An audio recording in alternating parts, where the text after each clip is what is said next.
Para los que no me conocen, yo soy Simón. Ya no haré travesuras. Y para los que me conocen, también soy Simón.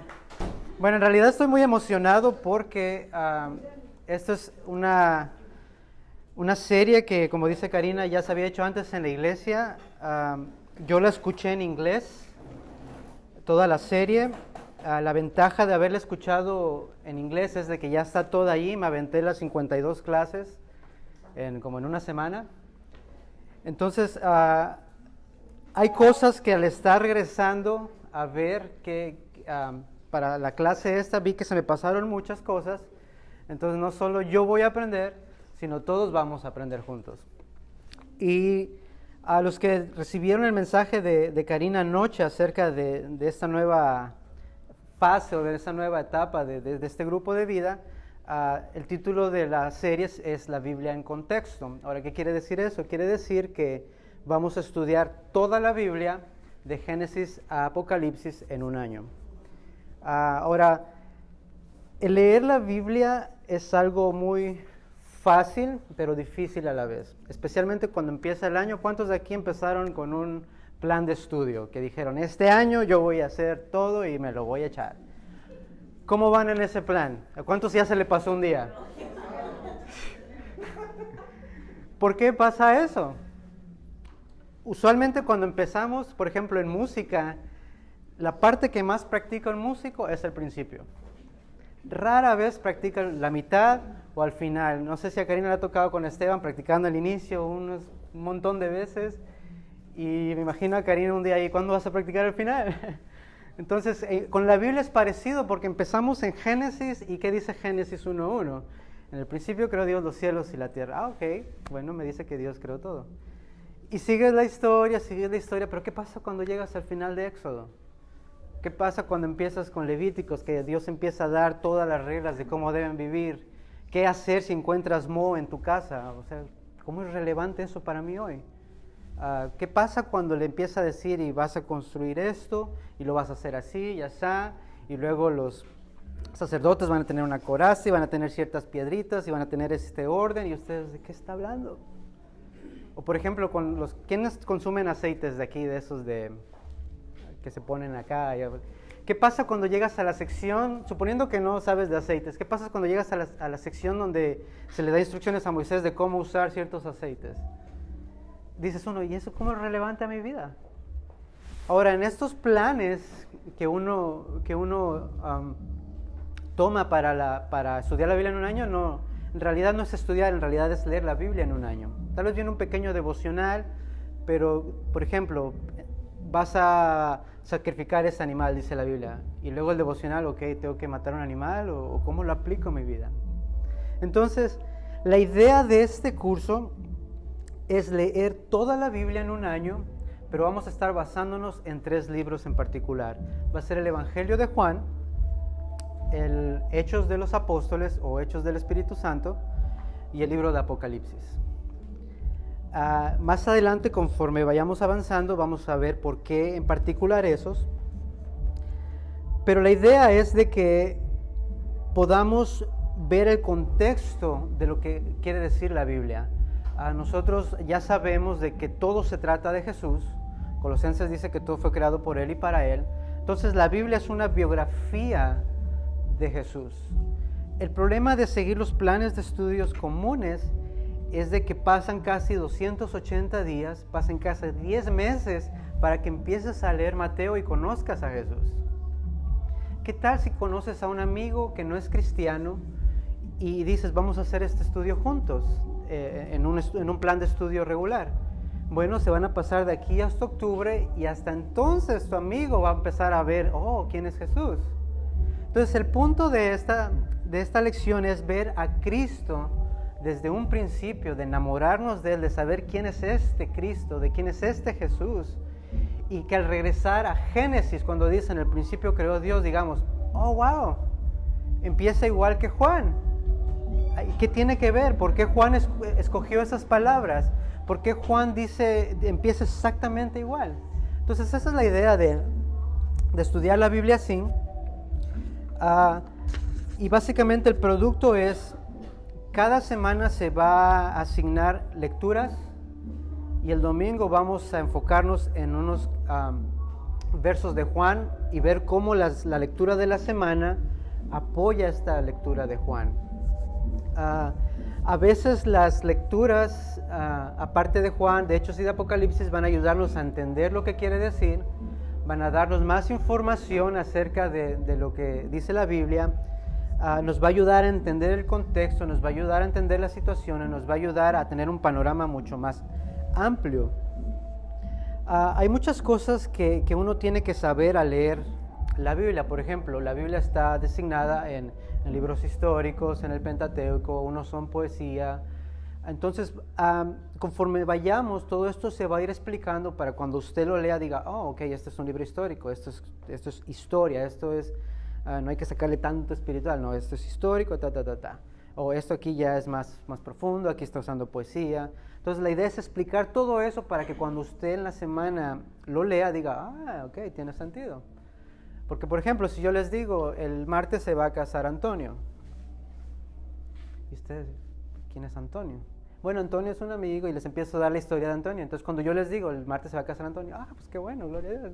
Entonces, esa es la idea con la Biblia. Vamos a estudiar la Biblia de tal manera de que todo lo que leamos podamos entender y localizarlo. ¿Preguntas hasta ahorita? Si voy muy rápido, avísenme. Ahora, la Biblia es un libro, pero no es un libro. La Biblia es un libro que debe ser examinado conforme a lo que es una recopilación de varios libros. Usted no puede leer la Biblia de principio a fin como leyera alguna novela, alguna ficción. ¿Por qué? Porque cuando llegamos a ciertos pasajes que son difíciles de entender, usted pierde interés, usted se confunde, usted se frustra, usted empieza a preguntarle a personas y no tiene una respuesta y dice, no, pues ¿para qué sigo leyendo si no entiendo esto? Entonces la idea de estudiar la Biblia así es de que podamos entender cómo está dividida, por qué está dividida, y para eso les quiero dar una breve historia de la Biblia. Los primeros 5 libros de la Biblia, que se conoce como el Pentateuco, es una, ¿cómo le quiere decir? Bueno, no el Pentateuco, vamos a decir todo el Antiguo Testamento está dividido en el Pentateuco, en los libros históricos, en los libros poéticos, de sabiduría, pero para los hebreos estaba dividido en lo que se conoce como el Tanakh. El Tanakh es un acrónimo que la T nos da la palabra Torah, que es la ley, los primeros 5 de la Biblia, la palabra Nevi'im, que quiere decir los profetas, y la palabra Keturim, que son algunos otros escritos. Entonces, básicamente, cuando los hebreos se refieren al Tanakh, se refieren a todas las escrituras del Antiguo Testamento. La Biblia que tenemos actualmente no fue así todo el tiempo, no, fue escrita en rollos, fue escrita en papiros algunos, y no tenía capítulos, no tenía versos, eso fue algo que nos llega tiempo después.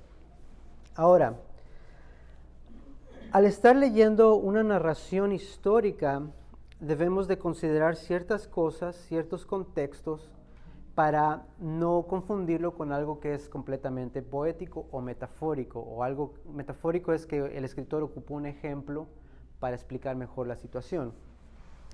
Hay que distinguir todas estas cosas, pero como les digo, vamos a ir viéndolo conforme vayamos avanzando. En cuanto al Nuevo Testamento, tenemos... básicamente son escritos que la iglesia primitiva autenticó, que les dio, bajo una serie de filtros, decidieron qué libros podían incluir en la Biblia. Por ejemplo, una de las cosas que la iglesia necesitaba ver para decir, ok, este libro es inspirado, es de, uno, que el autor debería ser un apóstol. El autor debió haber sido un discípulo de Cristo. Por ejemplo, el Evangelio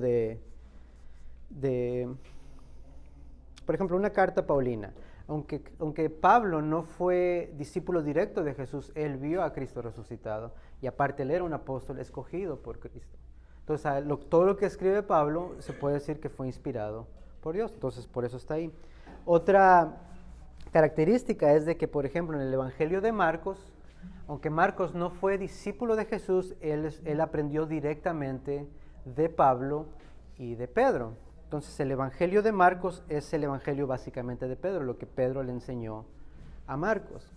Entonces vamos a ir viendo todas esas cosas. También los libros deben de ser consistentes y la iglesia debe de usarlos como autoridad. Estamos hablando de la iglesia primitiva. Entonces esas son algunas cosas que les permitieron a la iglesia juntar los libros. Entre los primeros 4 libros del Nuevo Testamento tenemos los evangelios. Me voy a enfocar en Mateo, Marcos y Lucas para denominarlo como los evangelios sinópticos. ¿Alguien ha escuchado este término, evangelio sinóptico?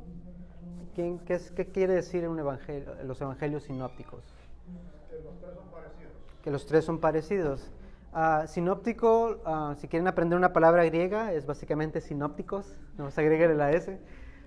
Entonces, básicamente sinópticos quiere decir que estás viendo algo, muchas cosas como una unidad. ¿Qué quiere decir eso? Cuando usted lee Mateo, Marcos o Lucas, va a encontrar que las mismas historias se repiten. Va a encontrar que algunos dan detalles extra. Por ejemplo, a veces el pastor pone una historia y la pone en diferentes colores. ¿Por qué? Porque usa los diferentes evangelios y hace una historia para tener un entendimiento. Por ejemplo, hay un pasaje donde dice que a Jesús supuestamente, bueno, no supuestamente, Jesús cuando estaba siendo interrogado por el Sanedrín tenía tapado los ojos. En otro evangelio dice que alguien lo abofeteó y le preguntó quién había sido. Entonces uno pregunta por qué y cómo va a saber si tiene los ojos tapados.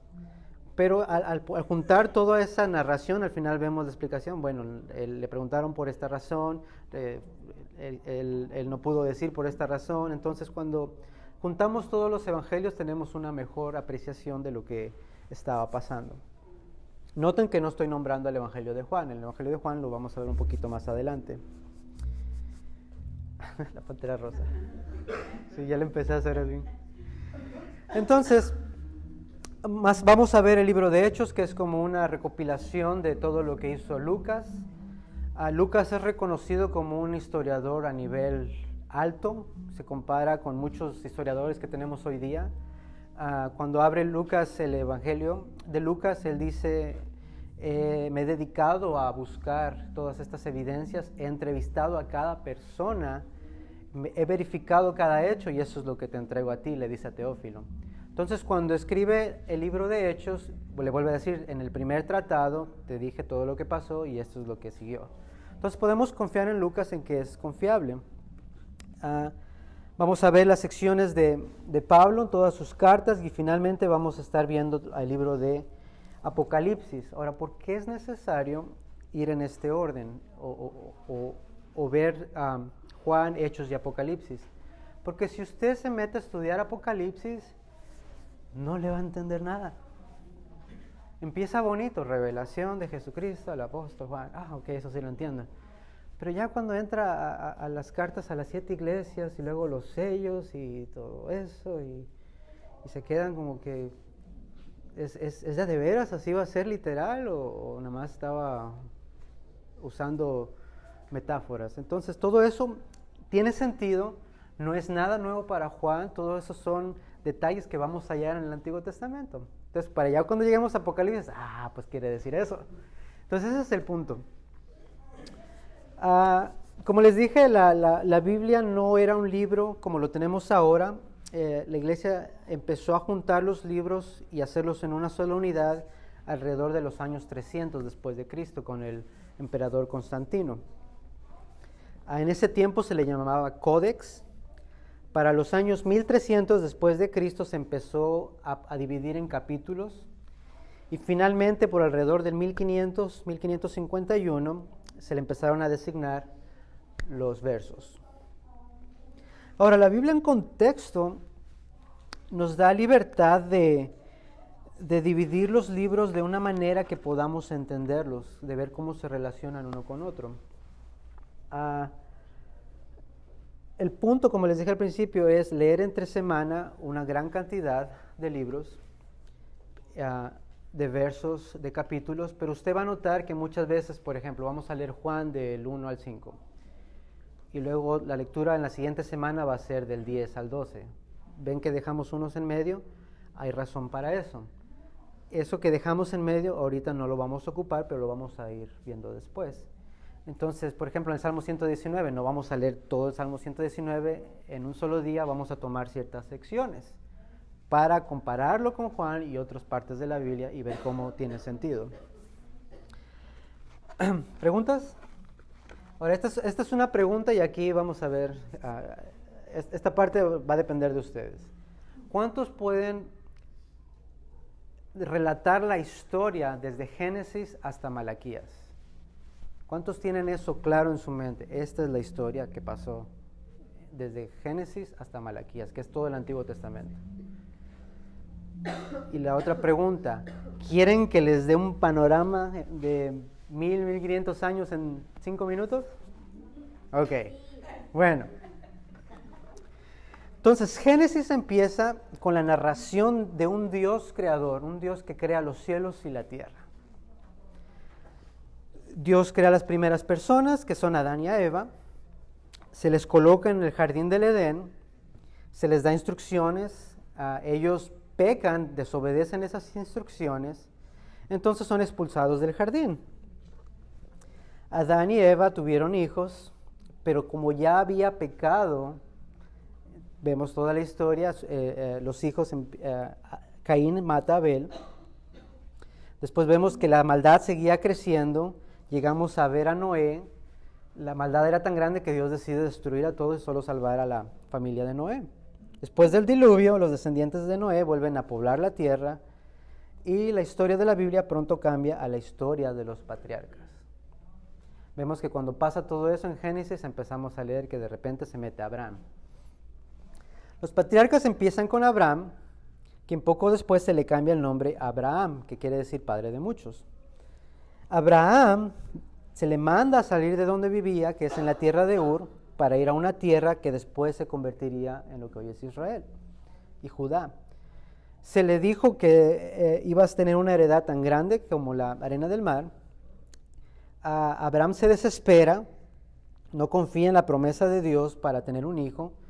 Tiene una hija con su criada Agar, y más adelante Abraham tiene un hijo con su esposa Sara. Más adelante vemos la historia de Isaac, de Esaú y de Jacob. Vemos que Jacob es elegido como el que llevará el linaje de Abraham. Vemos que el nombre de Jacob se le cambia a Israel, que esto cuando veamos esta historia de Natanael, donde dice Jesús, yo te vi sentado debajo de la higuera, vamos a ver cómo se relaciona con esto, el cambio de nombre de Jacob a Israel. A decir, ¿qué tiene que ver eso? Se va a tener que venir a la clase. Entonces vemos que de Jacob salen los 12 tribus de Israel. Jacob y sus hijos se van a Egipto, donde a través de la mano de Dios y el cuidado de su hijo José, ellos viven por un tiempo. Los israelitas se quedan en Egipto por cientos de años hasta que la persecución alcanza un nivel en donde Dios tiene que intervenir por medio de Moisés. Moisés llega al faraón, le dice, ¿sabes qué? Deja ir a mi pueblo, vemos toda la historia, vemos todas las plagas, finalmente salen de allí. Moisés lleva a la gente a través del desierto, reciben el camino de la ley de Dios. Junto a la ley vienen instrucciones para construir el tabernáculo, la estructura en una tienda, donde iban a estar todas estas cosas, donde iban a hacer los sacrificios y donde Dios se iba a manifestar. Vemos que Moisés muere y después llega Josué, quien toma el liderazgo de los israelitas, y por fin entran a la tierra prometida. Vamos a ver las razones por las cuales Moisés no entra ni muchos no entraron, más bien todos excepto algunos. Entonces, después de la muerte de Josué, vienen los jueces, y los jueces es un libro sangriento, es un libro terrible, que termina básicamente bien dramático, y cada quien hacía lo que se le daba la gana, básicamente. Entonces vemos que después Israel quiere ser como los demás pueblos y dicen, no, pues ¿sabes qué? Queremos un rey. Y dice Dios, ok, ahí está tu rey. Ese primer rey es Saúl, fue ungido por el profeta Samuel para llevar a cabo la tarea. Saúl fracasa en todas las áreas de obediencia y Dios levanta al rey David. David reina y su muerte fue seguida por su hijo Salomón. Salomón hace el primer templo para Dios y lo pone en Jerusalén. Después de la muerte de Salomón, el reino se divide en el reino del norte en Israel y en el reino del sur. El reino del norte, como vimos, se llama Israel o Samaria, fue gobernado por una línea de reyes que eventualmente se nombró Samaria como su capital. El reino del sur continuó siendo gobernado por descendientes de David, con Jerusalén como su capital. Después de varios reyes, después de un montón de tiempo, de varios años, viene el rey asirio Salmanasar. Después los israelitas son sacados de su tierra. La tierra donde estaban se llena con extranjeros. Judá continúa por muchos siglos, pero Babilonia los conquista y su emperador Nabucodonosor. Después de esto, los judíos fueron llevados a Babilonia, donde estuvieron en cautiverio por muchos años. Y finalmente los judíos, después de todo este tiempo, regresan a su tierra. Durante este periodo se permitió reconstruir el templo de Salomón, que los babilonios habían destruido. Los judíos continúan ocupando Judá a través de la conquista de Alejandro Magno, y finalmente llega la dominación romana, y es cuando empezamos el libro de Mateo. Entonces de eso se trata el Antiguo Testamento, en grandes rasgos. Entonces, la otra semana, ahorita no se los pude imprimir, pero la otra semana les voy a dar toda esta historia escrita, así que no se preocupe. Y eso es para que usted vaya y regrese y diga, ok, no le entendí nada que dijo Simón, y ya lo lee más con calma. Consideraciones para este estudio. Las ventajas de leer la Biblia de principio a fin, ya vimos que es frustrante cuando llegamos a pasajes que no entendemos. La ventaja de ver la Biblia de la forma que la vamos a hacer es que no tenemos que esperar 10 meses para conocer a Cristo. Le voy a ser honesto, esta semana que estuve investigando sobre Cristo, tuve que dejar de trabajar en un momento, irme a mi camioneta, meditar en eso, estuve llorando un rato ahí como loco, porque no podía entender tanta revelación, por decirlo así, y solo con una frase, en el principio era el verbo. Entonces la idea es que usted se enamore de tal manera de Cristo, sin importar cuántos años tiene de cristiano, para que cuando usted vaya al Antiguo Testamento lo empiece a ver. Puede decir, oh, wow, aquí se refiere a Cristo. Cuando Dios le dice cuando Dios hace la primera promesa del Mesías, en Génesis 3:15, cuando usted lea eso, pueda decir, oh, wow, aquí ya está Cristo. Cuando usted vea el arca, va a decir, pues el arca es Cristo. Cuando usted empieza a hacer todas esas cosas, créeme, su vida va a cambiar y leer la Biblia va a ser más una necesidad que solo una, como le llaman, una resolución para un año nuevo. Entonces, esta aproximación nos trae un elemento de legibilidad en las secciones de las Escrituras que son difíciles de entender. Quiere decir que nos va a ayudar a entender áreas complicadas, contradicciones que le llaman algunas personas, ¿no? Porque Dios dice que no debes matar y Él mató mucha gente. Bueno, vamos a ver por qué. Y créanme, la Biblia no tiene contradicciones. Hay varias diferencias que son importantes considerar.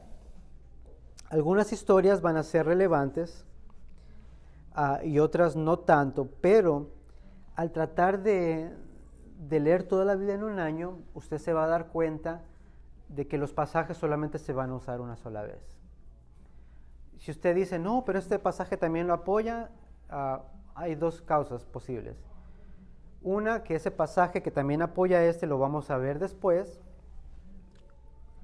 o que simplemente no podemos volver a repetirlo por causa de tiempo. Si la idea es leer la Biblia en un año, necesitamos quitarlo. Usted puede, conforme vaya leyendo, por ejemplo, si yo les digo Juan 1:1 y Génesis 1:1 tienen que ver. Y usted después encuentra otro pasaje, no, pero este no lo vimos, Simón, y también queda. Bueno, usted puede agarrar ese verso y meterlo en su estudio. Como le digo, el hecho de que solo usemos unos versos para apoyar algo no quiere decir que no hay otros versos que también lo apoyen. Pero para fines de tiempo vamos a usarlo solamente una vez. Una advertencia, este plan de estudio, los versos que se van a usar para ciertos versículos no se pueden usar como la única manera de interpretar ese verso. porque el hecho de sacar un verso nada más y ponerlo acá, ya le estamos quitando el contexto inmediato, y si solamente lo dejamos así y empezamos a enseñar solamente así, eso puede crear un problema.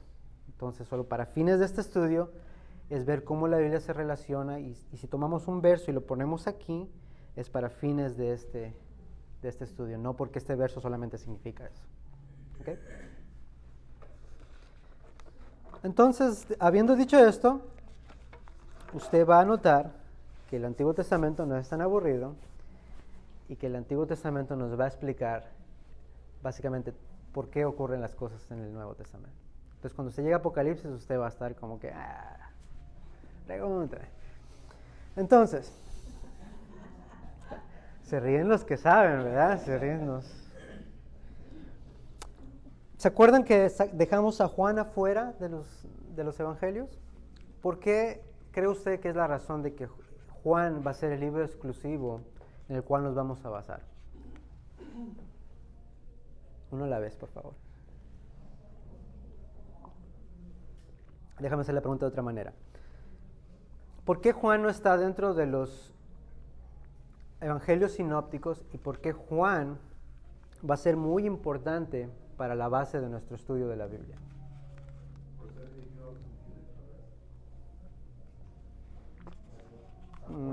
Sí, el Evangelio de Juan. Porque tiene cosas diferentes a los evangelios. ¿Cómo qué cosas? No me acuerdo, pero... Ok, va bien, va por buen camino. ¿Alguien que le pueda ayudar? Él fue el que más anunció lo de Cristo, que él venía, ¿no? Que él venía. Ok, Cuando lo iba a bautizar, él fue de los montes a predicar. ok, interesante. Porque a él es que lo lleva el Dios en espíritu a... Bueno, estamos hablando en Apocalipsis, es a Juan el que lleva, ¿no? Pues, bueno, suponiendo que fue así, eso ya es en Apocalipsis, pero ¿por qué el Evangelio de Juan va a ser importante? ¿Por qué no se parece a los otros evangelios? ¿Por qué los otros evangelios son un conjunto que nos dan explicación de varias historias, pero Juan es bien diferente? Porque Juan se enfocó en Jesús. Ok, esa me gusta. Entonces, no estoy diciendo que están mal, lo que estoy diciendo, Juan escribe este libro ya al final de su vida.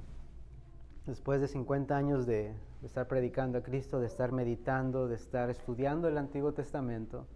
Para ese tiempo los otros evangelios ya estaban escritos. Juan posiblemente, al tener madurez, al saber que ya están los otros evangelios escritos, que los otros evangelios ya explican el nacimiento, que ya explican otras cosas, Juan dice, ¿para qué voy a explicarlo otra vez? Ya lo han dicho 3 veces, mejor me voy a enfocar en la persona de Cristo. Entonces Juan escribe esto como una persona ya adulta, ya al final de su carrera, por decirlo así. Y Juan, su libro nos da, hay una frase que me gustó que dice que es tan fácil de leer para un niño y tan profundo para un erudito que si fuera una piscina, un niño puede nadar ahí, puede caminar, pero un elefante también se puede hundir y ahogar. O sea, el Evangelio de Juan es tan profundo, no solamente en las historias, sino teológicamente, el ayudarnos a conocer a Cristo. Juan empieza defendiendo la deidad de Cristo. Juan dice, en el principio era el verbo. Vamos a ver qué significa verbo, vamos a ver quién es este verbo o la palabra. Entonces, Juan nos va, no es que Juan contradiga a los otros, sino que Juan no se enfoca en lo mismo que ellos. Sí repite algunas historias, pero Juan se enfoca en otros milagros. Juan lo que trata es levantar a la persona de Cristo y mostrarlo como quien Él es, sino que Él es Dios. Esto lo vamos a omitir. Entonces, vamos a darle un ejemplo de lo que vamos a estar viendo la otra semana. Abran sus Biblias en Juan 1.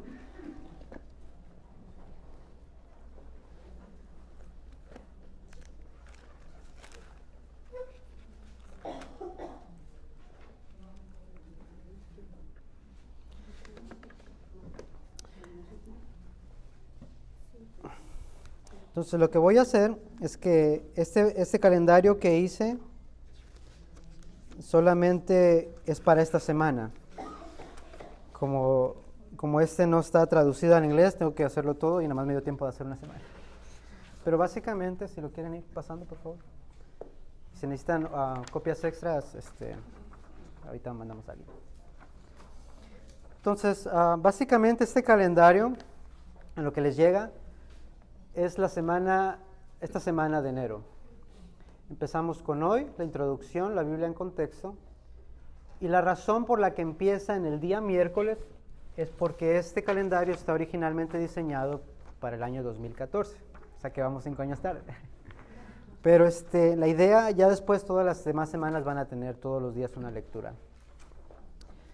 Usted va a notar que, por ejemplo, el miércoles vamos a empezar con el principio, que es Juan 1, del 1 al 3.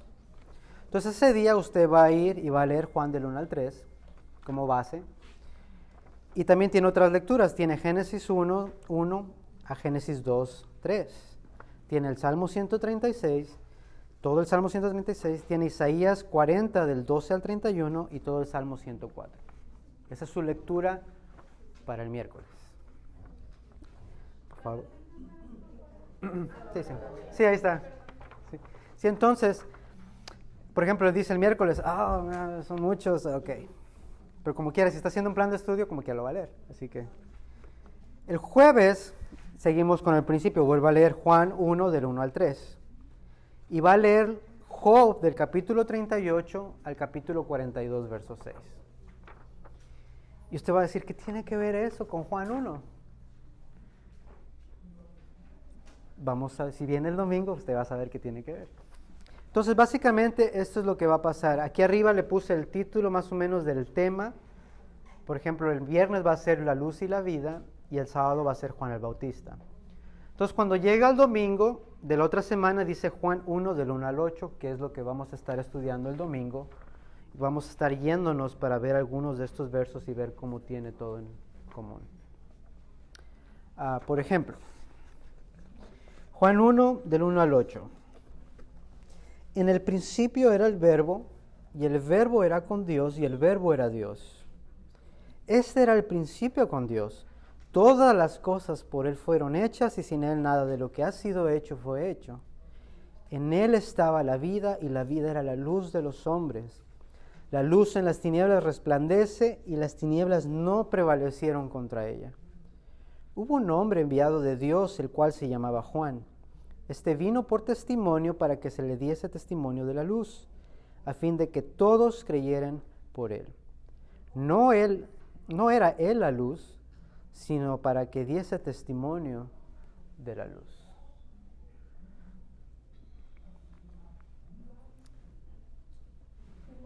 Mándame. Pero aquí dice, vino un hombre llamado Juan. Entonces, ¿quién lo escribió? Ya hace rato dice que lo escribió Juan. No entendí más. Juan el Bautista. Está hablando ahí de Juan el Bautista. Preguntas como esas las vamos a ir descubriendo de quién está hablando Juan. ¿Está hablando de sí mismo o está hablando de otro Juan? Entonces, esta es la idea. Por ejemplo, vamos a tomar estos primeros 8 versos.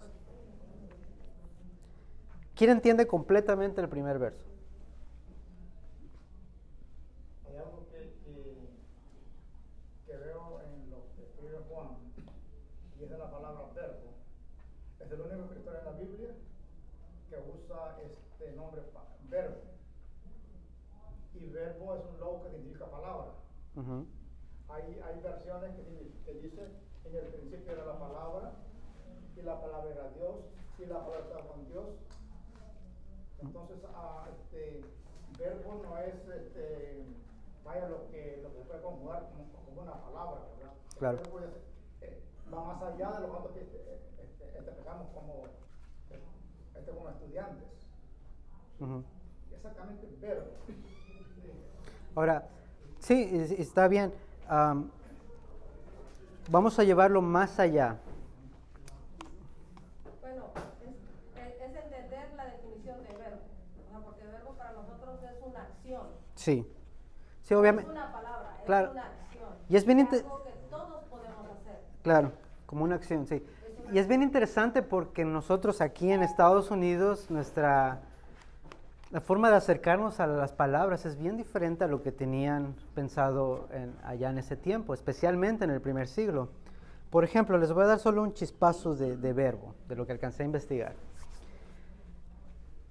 Aparece en el Antiguo Testamento, no nada más en el Nuevo Testamento.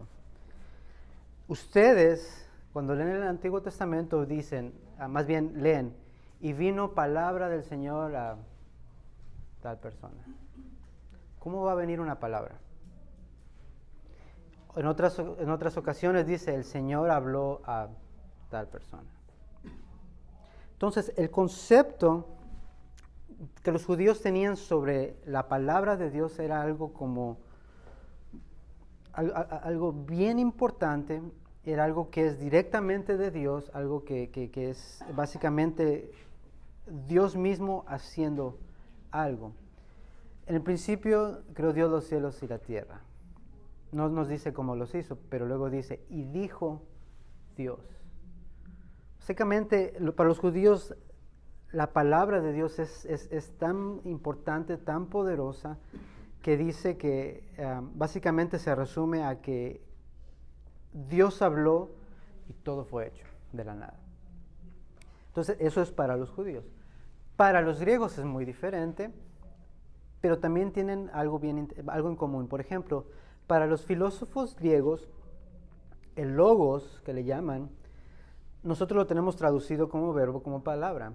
Se puede traducir como razón, se puede traducir como escritos, como por ejemplo, como una recopilación de algo. Pero para los griegos el logos es bien interesante, porque para los griegos el logos, aunque no creían en Dios, aunque no creían en lo que creían los judíos, para ellos el logos es esto que creó todo.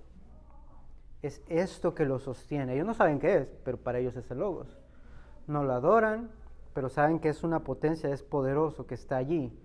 Y me llama la atención porque Pablo, cuando está en Atenas, dice, encuentra un pequeño atrio ahí que tenía una insignia que decía al Dios no conocido. Entonces, en cierta manera, esto confirma lo que dice Romanos, de que todo en la naturaleza refleja a Dios y que no tienen excusa. Entonces, ven cómo estamos uniendo diferentes pasajes. Y entonces, la idea es esta. Entonces, cuando entendemos qué significa el logos para los griegos y qué significa el logos para los judíos, cuando Juan dice en el principio era el logos, usted ya se queda como que en el principio era algo tan fuerte, tan grande, tan capaz de crear todo. Luego que sigue diciendo, en el principio era el logos y el logos estaba con Dios. Cuando usted habla, las palabras están allí. Las palabras están desde antes que usted las diga. Las palabras no están después. Las palabras están con usted. Y luego Juan explica, y la palabra o el logos o el verbo, ¿quién era? Dios.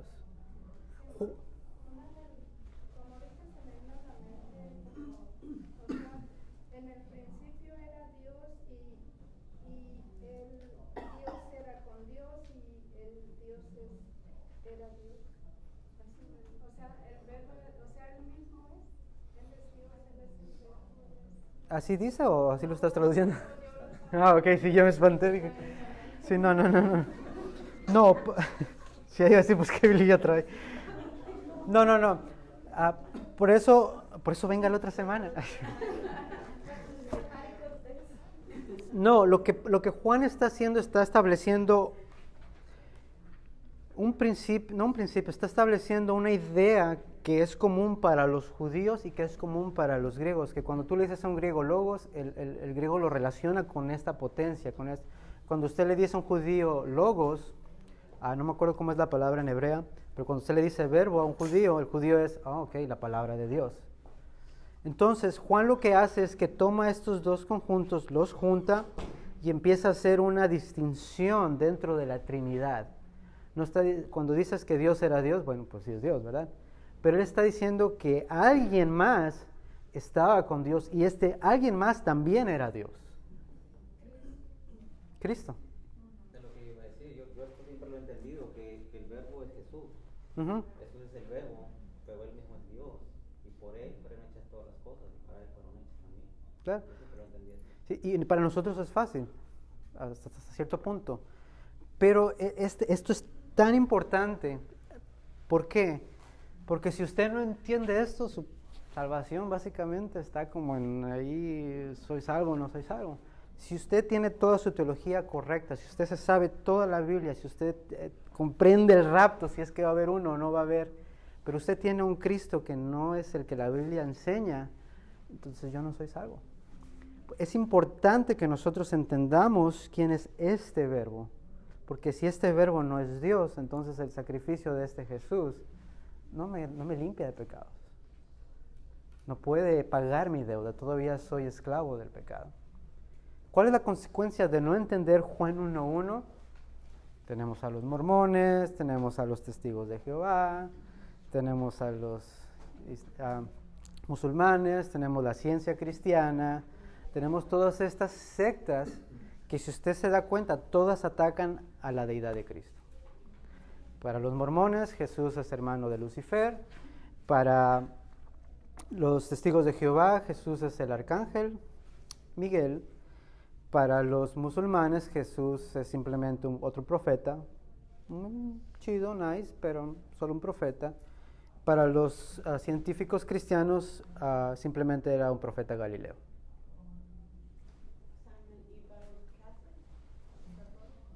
Los católicos sí creen en Jesús como Dios. Sí, la diferencia de los católicos es en otras áreas. Sí. Es que le hemos agregado más de lo que tiene que ser. Sí, claro. Entonces, esta es la idea de este estudio. Tomar un verso, ver qué significa y luego ver cómo la Biblia lo confirma. En ningún momento es dar nuestra opinión, en ningún momento es dar mi posición, sino qué es lo que la Biblia enseña sobre eso. Y ver cómo la Biblia explica la misma Biblia. Entonces, ¿preguntas? Dice en el versículo 1, dice, en el principio ya existía el verbo, y el verbo estaba con Dios, y el verbo era Dios. Uh-huh. ¿Se refiere a Dios o a Jesús? Sí. ¿Es Jesús Dios? Porque más adelante dice que el verbo se hizo carne. Claro. Ese es Jesús. Claro, pero o sea, en esa pregunta, ok, vámonos más atrás. Esto ya no tiene nada que ver con la clase, simplemente vamos a usar para interactuar. ¿Por qué razón es Jesús condenado a morir? O sea, el último hecho que lo condenó fue la resurrección de Lázaro. Pero ¿por qué Jesús fue condenado? Porque él se decía ser Dios. Claro, claro. Entonces, si uno, O sea, nunca dijo que claro, una frase que me escuchó, sus acciones hacían que blasfemaran del Dios que ellos creían. sí, por lo que decía. En contra de lo que ellos creían, porque él vino a romper las tradiciones que ellos tenían. Va más allá de eso. Porque, por ejemplo, bueno, pues nosotros lo entendemos, pero si somos judíos del primer siglo, Claro. aquí les va una. Todos somos judíos del primer siglo. Yo ya tengo el color. Entonces, sí. Y el pelo, gracias.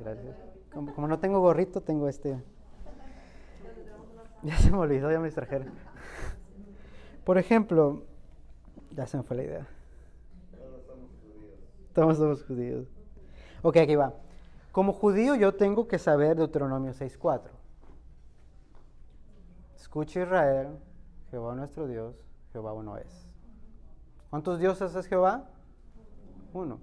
¿Qué nos dice Isaías? Dice Dios, yo no conozco otro Dios. No hay nadie antes de mí ni después de mí, yo soy el único. No hay otro. Entonces, en la mente de nosotros como judíos, solamente hay un Dios, y este Dios es Jehová, o Hashem, o Elohim, o Adonai, como quieran llamarle, pero solo hay uno. Una frase que me gustó en una entrevista con el Dr. John MacArthur es que él dice, Jesús no solamente era un maestro, sí era un buen maestro, pero los maestros no andan diciendo que Él es Dios. Yo no ando diciendo que soy Dios. Ahora imagínense, ustedes son los judíos, yo soy Jesús para fines de la clase, y yo les enseño cosas y les digo, bueno, la Biblia dice esto y esto y esto, pero yo les digo que hagan esto. ¿Qué estoy haciendo ahí? Me estoy imponiendo sobre la autoridad de la Biblia y estoy tomando el lugar de ¿quién? De Dios. Entonces, eso fue lo que le causó a Jesús que lo mataran, que él diga antes de que Abraham fuera, yo soy. Entonces, todas estas declaraciones de Jesús le llevaron básicamente a la crucifixión. Jesús estuvo diciendo en varias ocasiones, yo soy Dios. Todo el Antiguo Testamento se trata de mí. Hay ocasiones donde dice Jesús, creo que es en la ocasión donde está leyendo en la sinagoga, y dice Jesús, esto que acabo de leer, ya se cumplió. Aquí estoy yo. Esta historia, este profeta estaba hablando de mí. Entonces, cuando entendemos que Jesús es Dios, todo lo demás es más como que, wow. Entonces, esa es la idea de estudiar de tomar este plan de estudio, si lo quiere llamar, de ir sobre el Evangelio de Juan, sobre el libro de Hechos y Apocalipsis, y leer toda la Biblia, entendiéndola. Bueno, vamos a hacer una oración breve. Dios, te agradezco, Padre, por tu infinito amor. Gracias, mi Dios, por tu misericordia, por tu Hijo. Gracias, Señor, por esta oportunidad que nos brindas de poder estudiar tu palabra. Padre, te pedimos, Señor, que tú estés con nosotros durante esta travesía, Dios, de las Escrituras. Que tus palabras, Señor, nos confronte, que tu palabra, Señor, nos revele a tu Hijo, que tu palabra, Señor, cambie nuestras vidas, nos transforme, Dios, de tal manera que cuando alguien nos diga vamos a leer la Biblia, sea más como algo emocionante, algo que no podemos explicar a más que sea una carga, mi Dios. Yo te pido por cada una de las personas, Señor, que vamos a estar comprometidos en hacer esto, Dios. En ningún momento permitas, mi Dios, que tu Hijo, Señor, sea despreciado, sino que sea exaltado, que tu nombre sea levantado, mi Dios. Abre nuestro entendimiento y sobre todo, Señor, nuestros corazones, Señor, para todo lo que tú tienes planeado, Señor, enseñarnos. A ti, Señor, te doy la honra, te doy la gloria, en el nombre de Cristo Jesús.